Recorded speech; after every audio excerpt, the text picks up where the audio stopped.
উড়ে চলে দিক দিগন্তের পানে,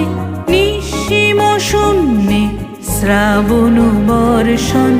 সঙ্গীতে রিমি ঝিম রিমি